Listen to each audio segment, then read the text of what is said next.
Bienvenue à toutes et à tous, c'est l'hebdo politique de Sensation et comme chaque semaine on va décrypter l'actualité et aujourd'hui on va se consacrer aux jeunes contre les vieux en politique. 24 ans, c'est l'âge à partir duquel on peut désormais devenir sénateur. En revanche, la droite sénatoriale a refusé d'abaisser l'âge de l'entrée au Sénat à 18 ans, comme pourtant c'est le cas à l'Assemblée nationale, pour ne pas céder à un accès de jeunisme. C'est l'une des questions auxquelles nos invités vont essayer de répondre. Alors faut-il être vieux pour faire de la politique? Les jeunes sont-ils assez représentés? Eh bien pour répondre à toutes ces questions des invités en studio, William Cardon du Front National, il a 20 ans, bonjour. Bonjour. Marie-Astrid de Montmarin, 21 ans pour les jeunes populaires, l'UMP. Bonjour. Elle est discrète. Clément Deligné, 25 ans du mouvement des jeunes socialistes, bonjour. Bonjour. Et enfin Clément Ortega-Pelletier qui lui a 30 ans et qui fait partie du Front de gauche. Bonjour. Alors, vous allez m'expliquer un petit peu chacun ce que vous pensez des jeunes en politique. Est-ce qu'ils sont assez représentés ou pas? Qui veut commencer? Le plus jeune peut-être? William Cardon du Front National. Oui, donc les jeunes ne sont pas assez représentés en politique, donc on le voit bien, il suffit de regarder n'importe quel parti, chambre ou assemblée. Donc il faut vraiment remédier à cela. Et il faut que les jeunes s'impliquent peut-être au début au niveau local. Donc, Est-ce que ça a été facile pour Clément Ortega, qui est conseiller régional et conseiller municipal, de s'imposer? Mais je crois qu'il y a différentes choses. Oui, au sein du conseil régional, c'est assez facile, d'autant plus que c'est un conseil régional qui est très jeune. Pour donner un exemple, moi, mon groupe Front de gauche, Parti communiste, Gauche unitaire, un tiers de notre groupe a moins de 30 ans. Donc, pour nous, c'est assez facile, mais je crois que la question des jeunes en politique se pose d'abord la question des jeunes et la citoyenneté. Je crois que c'est une question qui s'apprend assez tôt. On développe l'idée que dans les lycées, dans les collèges, il faut respecter les devoirs. Les collégiens et lycéens doivent respecter leurs devoirs. Je crois qu'il y a aussi à respecter leurs droits. Le droit d'initiative, de débat, de discussion. Je crois qu'il faut redonner des lettres de noblesse au rôle, par exemple, de délégué. Je crois que ce sont des questions qui sont essentielles. Et puis, au bout d'un moment, je crois qu'il faut arrêter d'abuser la jeunesse. Je crois que ce qui se passe dans les pays de l'autre côté de la Méditerranée, la place de la jeunesse a été très importante. Dans la bataille des retraites, dans les batailles, dans les mouvements sociaux, les jeunes ont été très présents. Je rappelle entre autres la bataille du CPE.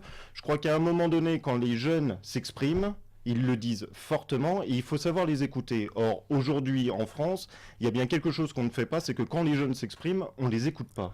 Alors Marine Le Pen justement parlait de ce réveil de la jeunesse il y a assez récemment.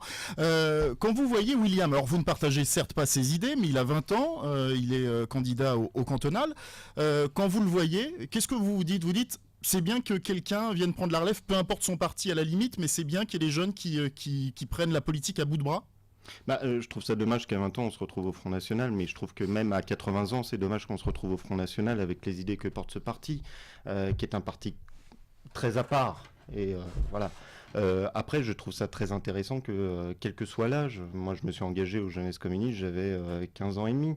Voilà, je trouve que c'est intéressant, mais aujourd'hui on se retrouve sur des individus, sur des exceptions qui s'engagent en politique, dans des partis politiques. Moi, ce que je voudrais faire entendre, c'est tous ces jeunes qui, à un moment donné, décident de prendre la parole, décident de descendre dans la rue. Ça, ce sont des jeunes qui s'engagent dans la politique. Des jeunes qui s'engagent dans les associations, ce sont des jeunes qui s'engagent en politique. Et tous ces jeunes-là, il faut pouvoir les entendre, il faut leur donner le pouvoir d'intervenir. Mais c'est une question, sur la question de la citoyenneté et de la politique, ça traverse l'ensemble de la société. Les jeunes, c'est symptomatique. On n'écoute pas les jeunes, mais comme on n'écoute pas non plus la plupart des salariés qui descendent dans la rue. Alors on a deux jeunes qui veulent se faire entendre, qui sont militants depuis 2007, Marie-Astrid de Montmarin et puis Clément Deligné. Vous, quelle est la vision que vous avez de la politique aujourd'hui? Qu'est-ce qui vous a donné envie de militer, Clément Deligné? Moi, personnellement, je me suis engagé en politique en 2007 suite à l'élection de Nicolas Sarkozy. Pour moi, ça a été l'électrochoc. Je me ressenti le besoin de m'engager fortement pour lutter contre la politique qu'il allait mener pendant 5 ans. J'ai toujours été de gauche, mais pour moi, c'était vraiment le déclic, me dire que je pouvais pas rester là les bras croisés sans rien faire. Qu'est-ce qui vous a fait, ce pauvre homme? Qu'est-ce qui vous prend de l'attaquer comme ça? J'ai rien contre lui personnellement. En fait, c'est les politiques libérales qui mènent et qui continuent à mener aujourd'hui. Et les conséquences qu'elles ont, notamment pour les jeunes, mais aussi pour toute la population. Et c'est ça qui m'a fait réagir et m'a donné envie de militer au mouvement des jeunes socialistes et au Parti socialiste. Pourtant, Nicolas Sarkozy, c'est un président jeune. C'est pas Marie-Astrid de Montbarin qui va me contredire. Vous vous êtes lancé en politique pour soutenir Nicolas Sarkozy? Voilà, moi ça a été un peu le phénomène inverse. C'est qu'en 2007, j'ai été portée par le candidat Sarkozy. J'avais même pas l'âge de voter. J'avais 17 ans, j'étais encore au lycée. Et c'est vrai que j'ai été portée par ce candidat qui a porté quelque chose de nouveau. Il a fait campagne sur le thème de la rupture. Et c'est vrai que c'était un peu ça. C'était une rupture, un nouvel élan, une nouvelle façon de faire de la politique. Et moi j'ai été portée par ce candidat-là, c'est ça qui a fait que je me suis engagée, et c'est aussi grâce à lui que j'ai poursuivi mon engagement pour soutenir ces réformes et voilà, poursuivre, accompagner tout son gouvernement et tout ce qu'il met en place aujourd'hui. Donc tout vous oppose, hein, Clément Deligné et Marie-Astrid de Montbarin. Comment ça se concrétise lorsqu'on est militant? Qu'est-ce qu'on fait? On va coller des affiches la nuit en bas des ponts, on distribue des flyers à la sortie de soirée. Qu'est-ce qu'on fait? On fait des réunions où on disserte jusqu'au bout de la nuit? Il y a plusieurs niveaux, effectivement. Il y a l'action proprement de terrain, qui est effectivement par le biais de collage, comme vous disiez, de tractage. C'est aller au contact des gens, discuter. Dans mon cas, c'est promouvoir les réformes, les expliquer, faire de la pédagogie. C'est important. Vous allez essayer de faire de la pédagogie avec nos invités tout à l'heure à la fin de l'émission, leur distribuer un petit flyer, un petit tract. J'en ai pas pris, vous voyez, comme quoi je suis sympa, je me suis dit que j'allais pas les agresser. Mais voilà, c'est aller au contact des gens, et puis c'est aussi faire des réunions publiques, effectivement, discuter aussi entre nous, discuter avec les autres, voilà, c'est de la formation, c'est tout ça, c'est un ensemble de choses, c'est un investissement qui est politique, mais qui est aussi humain. Et je pense que ça, c'est une dimension qu'on retrouve dans tous les partis. Clément Deligné. Oui, nous, au MGS, on est un mouvement aussi qui fait de l'éducation populaire, c'est-à-dire qu'en fait, on ne se contente pas simplement d'être les porte-drapeaux d'un parti. Et blanc. Ça balance, hein, ça. On forme beaucoup dans notre mouvement.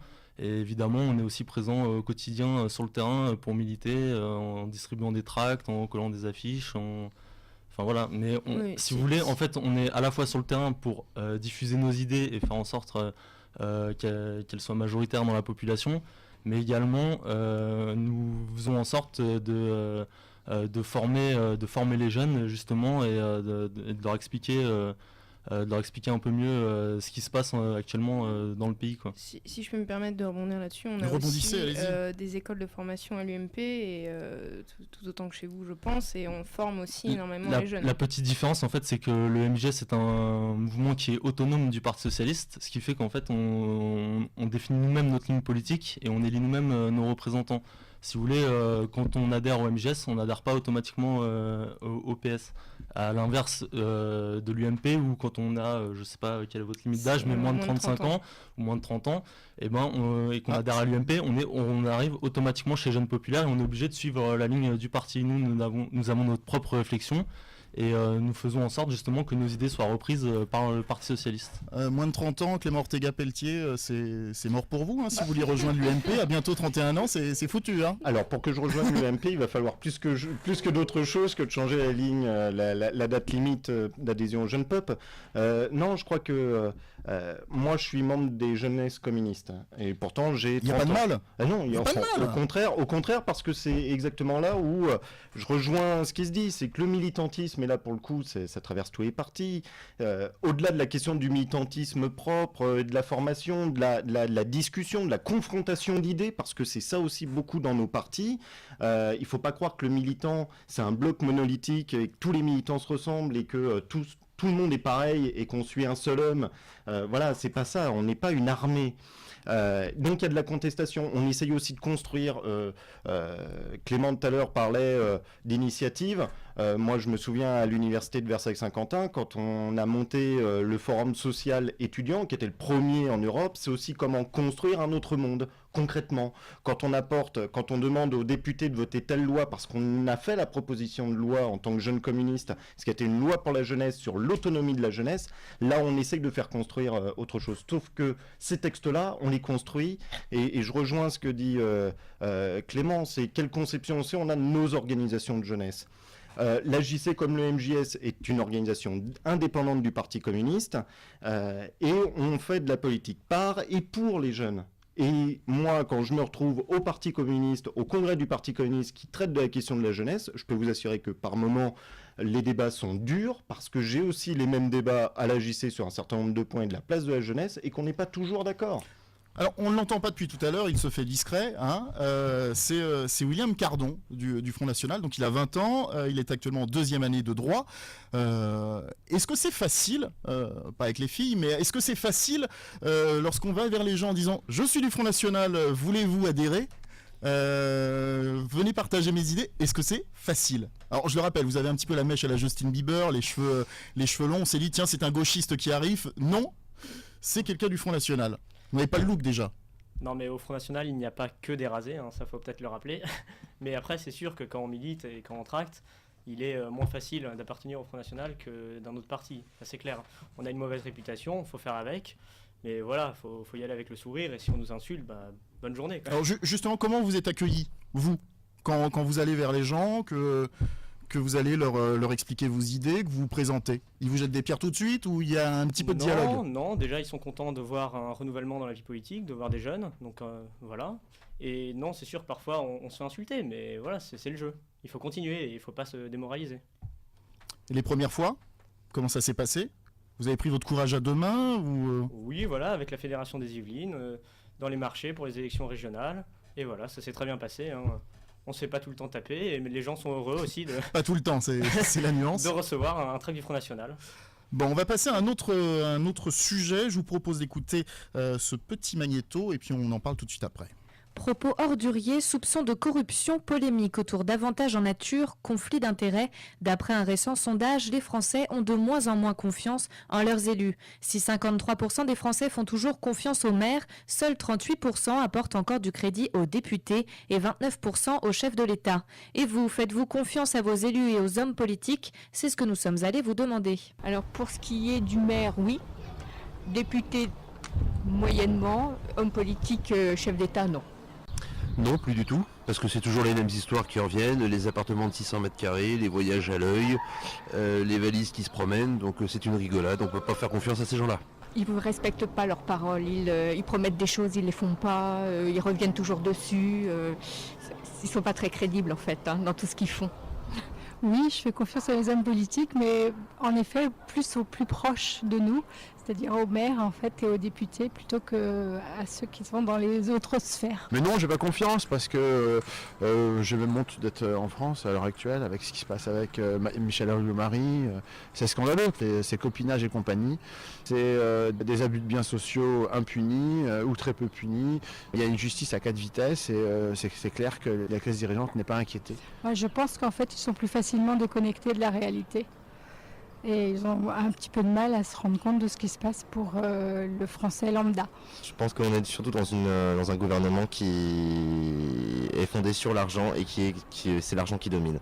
On ne les voit jamais en prison, il n'y a pas de saisie de leurs biens, il n'y a plus d'indépendance de la justice, il n'y a pas de justice pour les hommes politiques et ces gens qui pourtant ont tout, devraient être exemplaires déjà parce qu'ils sont élus politiques et ils ont tout et pourtant ils en veulent encore plus en acquérant des biens frauduleusement ou par abus de biens sociaux ou par copinage. Quand on voit le budget qui est utilisé pour certaines réceptions, je pense à Rachida Dati par exemple, qui utilisait quasiment le budget de l'année en même pas 3 mois. Dès que c'est député et président, là je pense qu'on fait moins confiance déjà. Alors j'en voyais deux gratter des petites choses sur leur cahier. Il y a William Cardon du Front National et Clément Ortega-Pelletier pour le Front de Gauche. Vous faisiez votre liste de courses ou vous faites la liste de tous les reproches qu'on fait aux politiques? La liste de tous les reproches qu'on fait aux politiques. Donc on a vu qu'il y a la question de l'argent, donc il y a la question de la distance et il y a la question des promesses qui ne sont pas tenues. Donc, voilà, ça c'est le créneau du Front National de dire voilà les politiques tous pourris. Non, pas du tout. Il faut avoir confiance dans nos hommes politiques. Mais il est vrai qu'à l'heure actuelle, quand on voit le gouvernement ou même l'ancien, voilà, il y a un certain nombre de repris de justice, je pense à Alain Juppé, ou un certain nombre de politiques comme Michel Alliot-Marie, qui font des choses qui sont assez mal vues et qui renforcent ce sentiment les gens n'ont pas confiance finalement dans les politiques actuelles. Clément Ortega, vous êtes élu, vous ? Est-ce qu'on peut vous faire confiance ? Je pense qu'on peut me faire confiance. En tout cas, moi, je me fais excessivement confiance. Non, la question qui est posée est pour moi mal posée, c'est-à-dire que c'est pas les élus en tant qu'individus qui sont remis en cause. Certains élus ? Mais c'est même pas certains élus. Et justement, c'est pas sortir de certains élus. Bien entendu, c'est le système qui permet aujourd'hui à certains élus de pouvoir profiter de cadeaux en nature, de pouvoir détourner de l'argent, de pouvoir faire un certain nombre de malversations.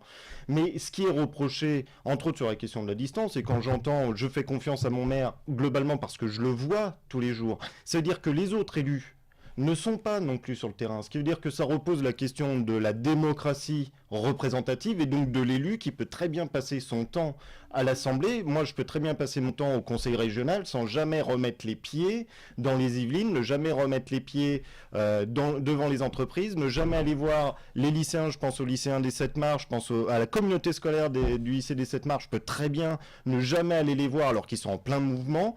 Non, voilà, c'est donc la question, c'est pas des élus qui abusent, c'est la question du système démocratique tel qu'il est, qui ne permet pas aux citoyens de pouvoir s'impliquer dans la question politique. Et elle est là, la question. Non, je faisais pas ma liste de courses, et pour le coup, je ne suis pas d'accord sur l'individualisation de la faute politique. On est bien sur un système global, et donc il faut revoir complètement cela. Moi, je pose juste la question, c'est que on met un certain discrédit sur des hommes politiques, sur des élus, mais on met aussi sur les organisations politiques, sur les organisations syndicales, sur les associations. Aujourd'hui même, les associations caritatives sont pointées du doigt et on leur dit... On l'a vu récemment avec AIDS. On l'a vu avec AIDS, on l'a vu avec le cancer, on l'a vu sur un certain nombre de questions. On pointe du doigt des associations, on pointe du doigt des militants, des bénévoles, en disant vous êtes tous des malfaisants et vous détournez l'argent et vous essayez de nous cacher la réalité. Je veux dire qu'un système comme celui-ci qui ne permet pas la place du citoyen et donc qu'il puisse décider de ce qu'il faut faire et de contrôler de la façon dont c'est fait, c'est un système qui le permet. Donc il faut casser cela. Et jusqu'à maintenant, et je terminerai là-dessus, mais si on a un système qui permet de casser tout ce qui est finalement regroupement collectif, je demande juste à qui profite la crise politique. Alors à qui profite la crise politique, on a une petite idée, enfin on le dit souvent, c'est au Front National, mais sinon... Entre autres, mais pas seulement, je pense que c'est pas qu'au Front National qui est dans un discours de tous pourris, et pour le coup Marine Le Pen le répète suffisamment, mais je crois aussi que ça profite à l'appauvrissement du débat politique et d'une bipolarisation entre un grand parti de droite et un grand parti social libéral, et que la question elle se situe un peu ailleurs, et que la question politique elle n'est pas à choisir blanc ou noir.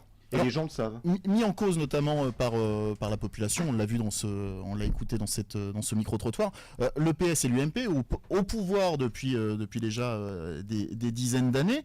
On a vu des ministres soupçonnés, puis relaxés. On a vu des députés soupçonnés, puis relaxés. Certains condamnés. Bon, c'est rare, ça arrive, hein, sans doute, parce que il y avait assez de preuves dans ces cas-ci. Vous êtes un peu responsable de cette fracture entre les vrais gens de la vraie vie et puis les élus, les gens qui nous gouvernent, qui profitent parfois des avantages qui sont acquis à leur fonction, qui sont parfois pris la main dans le pot de confiture. Moi personnellement, je pense que Nicolas Sarkozy, on est quand même le principal responsable. Simplement. Enfin, avant Nicolas Sarkozy, il y a eu Mitterrand, c'était pas je ne veux pas parler que des affaires. En fait, c'est aussi surtout une crise démocratique, c'est-à-dire qu'aujourd'hui, les gens aussi ne font plus confiance aux élus, puisque quand je voudrais reprendre juste un exemple concret, mais le traité constitutionnel européen en 2005, alors qu'une majorité de Français ont voté non. Oui, je vous rassure, ils n'ont pas compris ce que c'était. Hein, si, ils ont très bien compris. Au contraire, le débat était installé dans la population, les gens ont très bien compris. Ils ont voté majoritairement non parce qu'ils refusaient justement cette Europe libérale. Et 2 ans après, 2007 ou 2008, Nicolas Sarkozy refait passer le même traité sous forme du traité de Lisbonne par la voie parlementaire contre l'avis des Français qui avaient voté auparavant. Donc il y a cet exemple-là, mais il y a aussi en ce moment un enjeu très concret et qui vraiment aujourd'hui là qui est en train de se mettre en place, c'est le pacte de compétitivité qui est un accord entre la France et l'Allemagne pour faire inscrire dans le marbre le fait que les États européens ne doivent pas faire de déficit. Est-ce que vous pensez vraiment que ça intéresse les gens qui ont du mal à joindre les deux bouts? Est-ce que ça les intéresse vraiment de savoir qu'on va faire des accords avec l'Allemagne, un pacte de compétitivité? Le vrai problème, c'est que le vrai problème, c'est que les gens n'ont plus d'argent pour se payer Tout à fait. Et justement, ces choses qui sont, ces traités, ces pactes qui sont mis en place, contribuent au fait que le libéralisme progresse en France, que justement les Français ne voient pas d'augmentation dans leur salaire, voient les services publics qui se dégradent et qui sont en permanence attaqués, voient des suppressions de postes dans l'éducation nationale, etc. Et du coup, on voit bien que justement, on a l'impression qu'on leur impose cette politique de rigueur qui est menée et qu'ils n'ont pas de prise de décision là-dessus, et parce que de toute façon c'est imposé par les marchés, c'est imposé par les agences de notation. Bah oui, ils font plus confiance aux élus, ils se disent de toute façon à quoi ça sert un élu, puisque de toute façon c'est des agences de notation ou des marchés qui vont décider. Ce désamour des vrais gens de la vraie vie avec les politiques, il date pas d'hier. On avait vu au moment des élections en 2002 que la grande prise de conscience de tous les partis politiques, oui, il faut tous combattre le Front National, on a compris nos erreurs, on va vous écouter, on va être plus proche de vous. Résultat, on est en 2011, un récent sondage donnait Marine Le Pen au second tour. Finalement, on n'a pas avancé. Les belles promesses. Je pense qu'il faut prendre ce sondage avec des pincettes, puisque quand même c'était un sondage réalisé sur Internet. Sur les belles promesses. Sur les belles promesses, on peut regarder que depuis 2008, le Parti Socialiste est en marche et au travail. En marche mais divisé. Non. Il n'est pas divisé. On a construit ensemble un projet lors des conventions nationales, un projet qui est clair. On a mis en avant l'égalité réelle, notre projet pour les concitoyens. Aujourd'hui, ce projet va bientôt être diffusé largement dans la population et on va pouvoir démocratiquement élire le représentant justement socialiste pour ce projet. Donc ça a changé par rapport à 2002. Clément Ortega puis Marie Astrid. Mais juste quelque chose, vous intervenez par rapport au 11 avril, mais rien n'a changé dans la vie des gens. Rien n'a changé, la misère a continué à continuer. On s'est retrouvé même avec une crise financière qui découle aujourd'hui réellement sur une crise économique, une crise sociale. C'est normal que le Front National récupère. Quand vous parlez des gens d'en haut et les gens d'en bas de la vraie vie, mais ça veut dire que globalement l'élite est toujours la même et que ceux qui sont en bas n'ont toujours pas ni le pouvoir ni l'argent. Et c'est ça la véritable question. C'est-à-dire que c'est pas... Bien entendu, c'est de la faute, ce désamour de la politique, mais c'est de la faute de tous. C'est pas uniquement du PS et de l'UMP. Ils ont peut-être une grosse part de responsabilité, mais ils sont pas les seuls responsables. Toutes les organisations et tous les citoyens en sont responsables. C'est qu'à un moment donné, il faut savoir prendre nos responsabilités, il faut prendre le pouvoir. Et la question, elle se trouve là, et qu'il faut surtout la retirer à cette élite. On peut très vite, mais je vais vous le dire très rapidement, c'est que là on est sur un des bouts de la question de la lutte des classes. Oui, c'est toujours les mêmes qui dominent et c'est toujours les mêmes qui dirigent. Marie-Astrid de Montmarin. Bon, alors que faire pour redonner aux gens l'amour de la politique, l'amour de leurs élus? Déjà, effectivement, il y a un désamour pour les politiques qui est effectivement réel. On a pu voir dans les interviews qu'effectivement plus l'élu était éloigné du citoyen et plus finalement la perte de confiance était forte. Je pense que déjà ça prouve qu'il faut que nos élus retournent sur le terrain. J'aimerais quand même préciser qu'il y a beaucoup de députés qui ont un cumul de mandats et donc qui sont souvent maires ou conseillers généraux et qui sont aussi, on va dire, plus sur le terrain par ce biais-là et qui donc ont peut-être une confiance supérieure au moins dans cet autre mandat. Après, effectivement, je pense que là où je vous rejoins, c'est que je pense effectivement qu'il faut que les gens se réintéressent à la politique. S'ils n'ont plus confiance en leurs élus, j'ai envie de vous dire qu'ils s'engagent aussi, qu'ils aillent voter. On voit les taux de participation. Alors donnons-leur le pouvoir. Non, sérieusement, vous êtes de l'UMP, il faut donner le pouvoir aux gens. Ça veut dire que quand ils descendent dans la rue à plusieurs millions contre la réforme des retraites, il faut retirer la retraite. C'est tout, ça s'appelle comme ça la démocratie. Pour moi, c'est la pas démocratie, uniquement je c'est suis dans les élu urnes, pour 5 ans et je n'écoute plus personne. C'est tout. Si la démocratie se joue aussi dans la rue, Non, pas seulement pour dans moi, les urnes. et d'ailleurs Benoît Hamon appelle les gens à aller dans la rue, à reprendre le pouvoir, c'est dans son texte de l'égalité réelle, de redonner les lettres de noblesse au pouvoir dans la rue. Et je suis désolée, on est dans une démocratie qui se passe par les urnes et pas par la rue. Merci beaucoup à nos invités. On se retrouve très prochainement pour un nouveau débat sur Sensation.